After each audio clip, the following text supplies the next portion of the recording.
गुरु प्यारी साध संगत जी, आप सभी को प्यार भरी राधा स्वामी जी।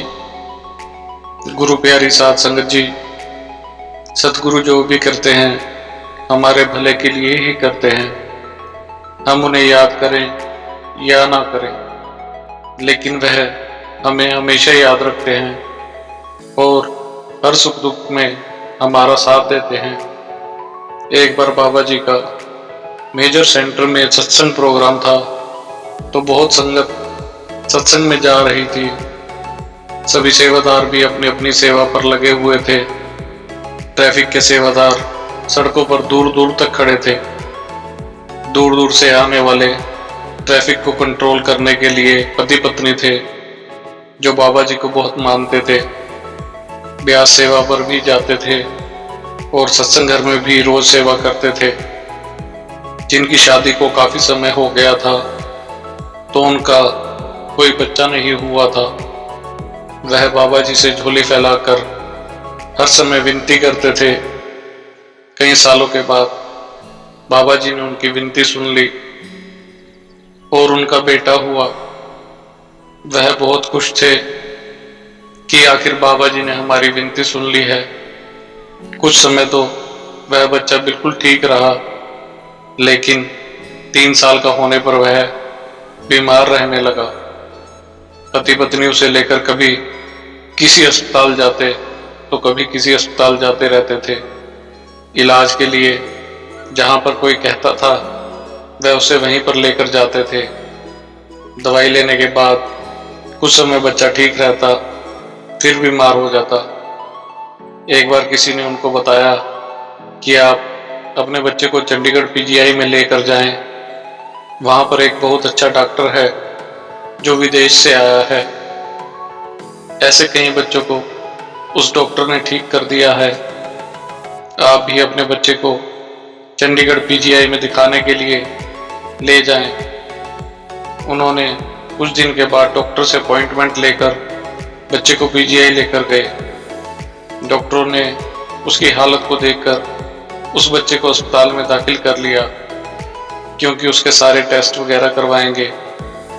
वह कुछ दिन तक वहां रहे तो बच्चे की हालत धीरे धीरे और डाउन होने लगी। उन्होंने डॉक्टर से कहा कि यह ठीक होने की बजाय और बीमार हो रहा है। कुछ दिन के बाद उस बच्चे की वहीं पर मौत हो गई। वह रोते बिलखते हुए अपने बच्चे को लेकर वापस अपने घर की तरफ आ रहे थे। तब रास्ते में उन्होंने सड़क पर सेवादारों को सेवा करते हुए देखा, तो उनको याद आ गया कि आज यहाँ पर बाबा जी का सत्संग है। क्योंकि सत्संग घरों में सत्संग से काफी दिन पहले ही सेक्रेटरी साहब अनाउंसमेंट करना शुरू कर देते हैं कि उस सेंटर में बाबा जी का सत्संग प्रोग्राम है। संगत में से जो भी जाना चाहता है बड़ी खुशी से जा सकता है। वह भी अपने प्यारे बाबा जी को मानते थे और उनसे नाम ले रखा था। पत्नी ने रोते रोते अपने पति से कहा, सुनो जी, जो होना था वह हो गया। जो हमारे भाग्य में लिखा था वह हमें मिल गया है। यहाँ पर बाबा जी का प्रोग्राम है, क्यों ना उनका सत्संग सुनकर और बाबा जी के दर्शन कर कर चलें। तो उसके पति ने भी सत्संग में जाने के लिए हाँ कर दी। उन्होंने अपनी गाड़ी सत्संग घर की तरफ मोड़ ली। जहाँ बाबा जी आते हैं वह सभी सेंटर ब्यास ही बन जाते हैं। दोनों पति पत्नी बच्चे को गाड़ी में छोड़कर सत्संग सुनने के लिए मेजर सेंटर में चले गए। सत्संग सुना, बाबा जी के कार दर्शन किए और जी भरकर बाबा जी के आगे रोए कि बाबा जी, आपने ही बेटा दिया और आज आपने ही वापस ले लिया। बाबा जी के दर्शन करके जैसे ही वह वापस गाड़ी की तरफ आ रहे थे, तो उसी समय अनाउंसमेंट हुई कि इस नंबर की गाड़ी में एक बच्चा रो रहा है। कृपया जिसकी भी वह गाड़ी है वह जल्दी से अपनी गाड़ी के पास जाएं और अपने बच्चे को संभालें। बच्चे के माता पिता ने जब यह अनाउंसमेंट सुनी, अपनी गाड़ी का नंबर सुना, वह खुशी से जोर जोर से रोने लगे। भागकर वह गाड़ी के पास गए। भीड़ के कारण उनका गाड़ी तक जाते हुए काफी समय लग गया।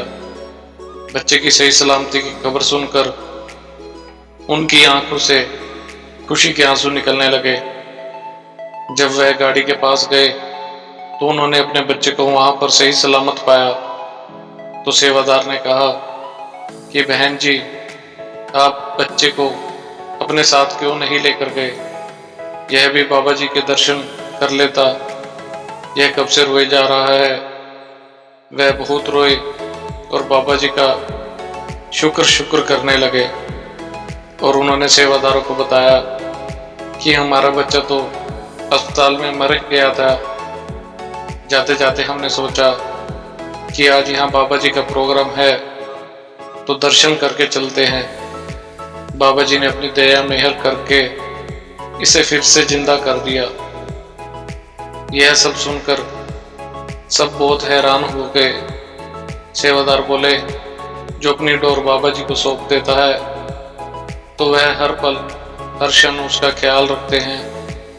वह दोनों रोते रोते बाबा जी का शुक्र करने लगे। शुक्र मालिका, शुक्र दात्या, आपका बहुत बहुत शुक्रिया। बाबा जी, एक सेवादार बोला, मालिक हर वक्त हमारे साथ है। हम अंदाजा भी नहीं लगा सकते कि वह हमें कब, कहाँ और कैसे कैसे बचाता है, लेकिन हम फिर भी जब भी कोई मौका मिलता है गिला शिकवा करने से नहीं चूकते।